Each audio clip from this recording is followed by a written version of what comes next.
project Space for Her, which is a flagship program of the Brain Builders Youth Development Initiative, being Saturday, 30th of April 2022. Distinguished ladies and gentlemen, I am delighted to welcome you all to this occasion, to the unveiling of our Space for Her Fellows. Space for Her is an all-inclusive project of the Brain Builders Youth Development Initiative, BBYDI, that aims to increase the participation of Nigerian women in political leadership and governance.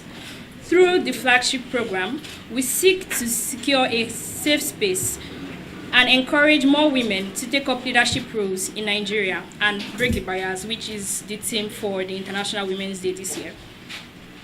For decades, there has been a concern over the very low participation of women in political leadership and governance. While females represent about half of Nigeria's population, they occupy less than 10% of political positions in the country. Nigerian women have for years been largely excluded from elective and appointive positions. Indeed, the statistics of women distribution in Nigerian political space is grim and unimpressive.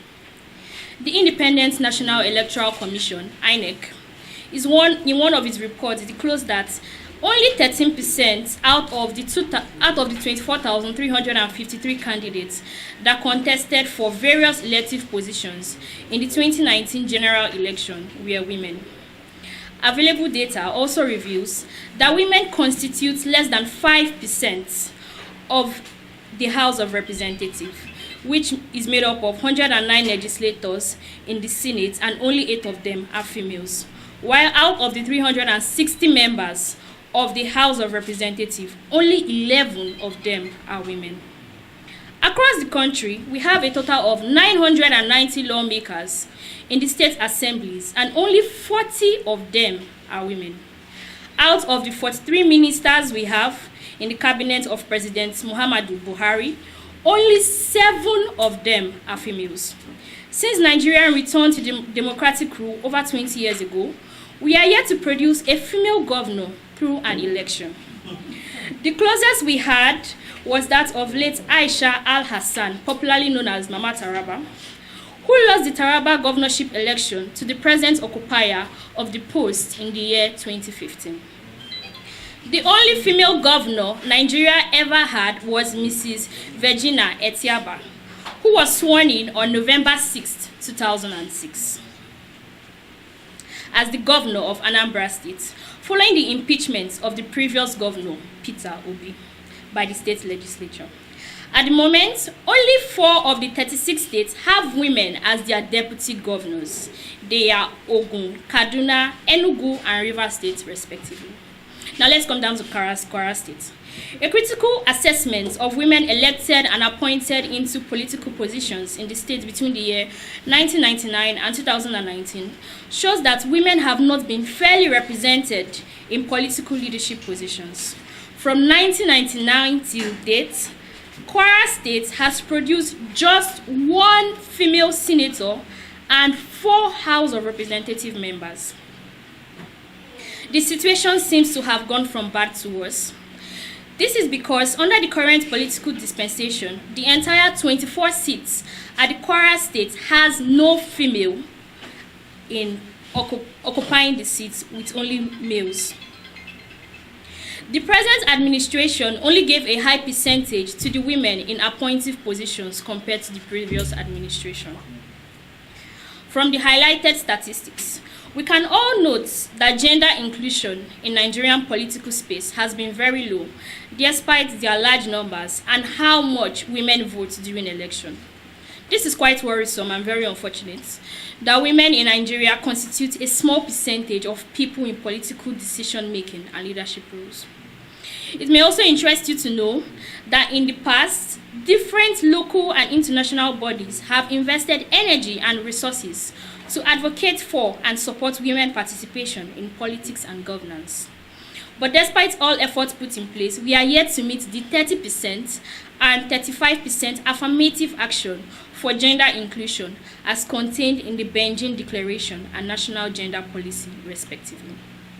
Distinguished ladies and gentlemen, It is against this background that we at the Brain Builders Youth Development Initiative, BBYDI, launched the Space for Her Fellowship Program, which is targeted at increasing women's political participation in politics and governance in Kwara State by supporting and building the capacity of women who have interest in taking up political roles in the state.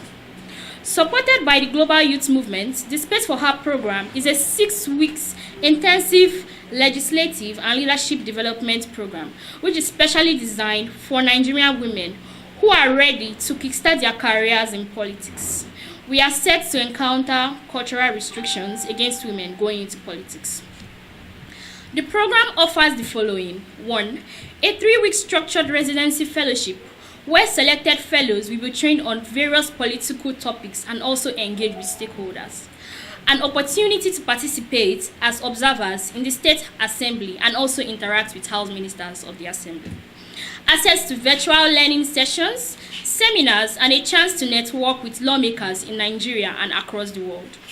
A shared platform where you can interact with other fellows and stakeholders even after the program. This opportunity is provided to 20 fellows and is open to women in Kwara State between the ages of 25 and 45 years only. You will agree with me that having enjoyed more than 2 decades of democratic rule, Nigeria has come a long way in its democratic journey. And we hope that it will, going forward, take the issue of gender inclusion and women participation in politics and governance seriously, both at the national level, state level, and local levels respectively. We are therefore proposing the following. Political parties should encourage and give room for active participation of women in politics rather than just using them for campaigns only, which happens almost every 4 years. The 35% should be approved and used at the level of government for both political and appointive offices.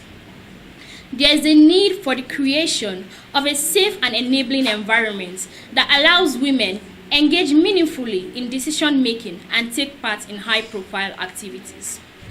The cost of the form should be subsidized for female aspirants in various political parties to encourage them to participate.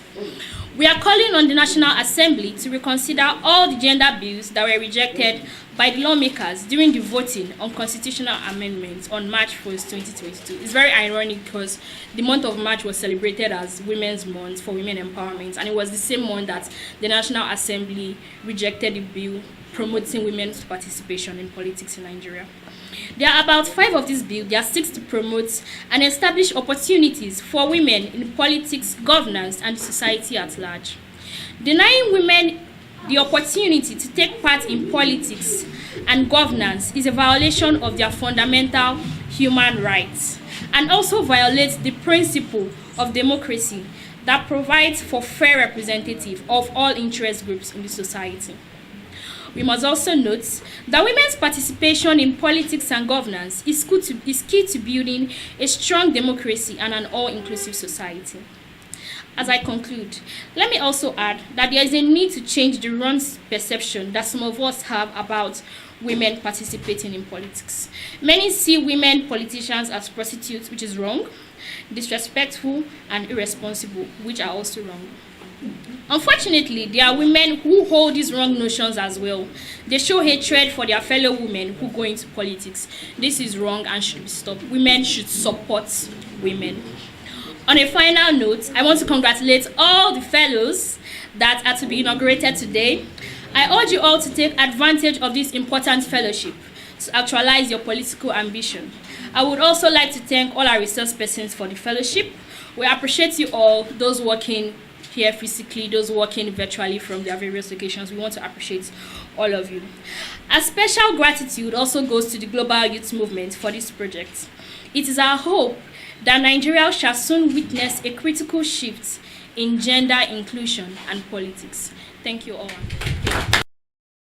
And that's why, before we venture into this project, we carried out a research to assess women political participation in Kwara State, a product of which all the fellows have gotten access to. As an organization as well that is interested in changing the trend of political and electoral dynamics in Nigeria, we have just launched a manual today for different organizations that want to carry out awareness campaign in a bid to reduce issues around voter apathy. Thirdly, again, gentlemen of the press, you agree with me that at our organization, April was a very busy one for us. We launched a research last year again to see why are Nigerians not participating in election? Why are they not voting? What are the causes of voter apathy? We're also launching the document today as well. So every of these efforts is geared towards the 2023 general election that we're witnessing. Our goal is to ensure that we have more women participating in politics. We are seriously disturbed about the issue of Kwara State, and that's why the program is coming up in Kwara State. The state parliament, like Tolu said, 0. The National Assembly, Federal House of Reps, 0. The Senate House, 0. Local government caretaker committee that was recently sacked, 1. So it is alarming. So as an organization, that's why we have launched this project. And I also want to emphasize that we had about 1,300 applications from Kwara alone. And I am joining the members of the public to congratulate the exceptional fellows who have, distinguished themselves across different field of endeavor for them to get selected here. Thank you very much. Yes, no. So can we say space for her? Space for her. Space for her. Space for her. The movement is called Space for Her. It is an initiative by the Brain Builders Youth Development Initiative, BBYDI, Ilorin, Kwara State. The main objective is to promote and encourage women participation in politics. We are also calling on political parties to subsidize the sale of expression of interest form for women. We are trying to encourage women to support women to also go for political offices. Women can be more than housewives, cleaners. Women should not just participate in the campaign process in politics. If they are qualified and they want to run, they should be allowed to run. That's the aim of the program Space for Her.